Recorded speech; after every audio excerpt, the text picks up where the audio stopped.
नमस्कार, इझी लर्निंगमध्ये स्वागत आहे। या व्हिडिओमध्ये आपण गुरुपौर्णिमा या विषयावर भाषण बघणार आहोत। आदरणीय व्यासपीठ, पूज्य गुरुजन वर्ग आणि माझ्या बालमित्रांनो, सर्वप्रथम तुम्हा सर्वांना गुरुपौर्णिमेच्या हार्दिक शुभेच्छा। आज आषाढ पौर्णिमा म्हणजेच गुरुपौर्णिमा। आजचा हा दिवस आपल्या आयुष्यात योग्य दिशा दाखवणाऱ्या आणि संस्कार घडवणाऱ्या गुरूंप्रती कृतज्ञता व्यक्त करण्याचा दिवस आहे। या दिवसाला व्यासपौर्णिमा असेही म्हणतात, कारण भारतीय संस्कृतीचे आद्य गुरु महर्षी वेदव्यास यांची आज जयंती आहे।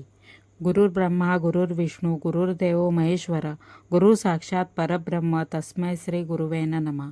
गुरु या शब्दातच त्यांचा खरा अर्थ दडलेला आहे। गु म्हणजे अज्ञान किंवा अंधार आणि रू म्हणजे ज्ञान किंवा प्रकाश।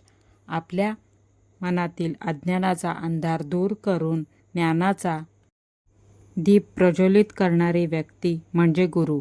आपल्या आयुष्यातील पहिले गुरु आपले आई वडील असतात, जे आपल्याला संस्कार आणि जगण्याची कला शिकवतात। त्यानंतर आपले शिक्षक आपल्याला ज्ञानाची ओळख करून देतात। केवळ पुस्तकी ज्ञान देणे एवढाच गुरुचा हेतू नसतो, तर संकटाशी कसे लढायचे आणि चांगला माणूस कसे बनवायचे हे शिक्षकच शिकवतात।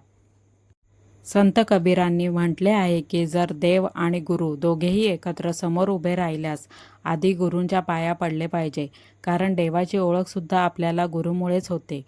आजच्या तंत्रज्ञानाच्या युगात माहिती सहज मिळते, पण योग्य अयोग्यतेचा विवेक फक्त गुरुच देऊ शकतात।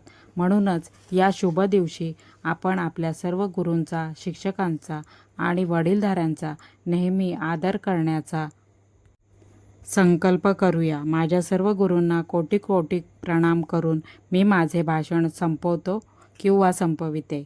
धन्यवाद। जय हिंद, जय महाराष्ट्र।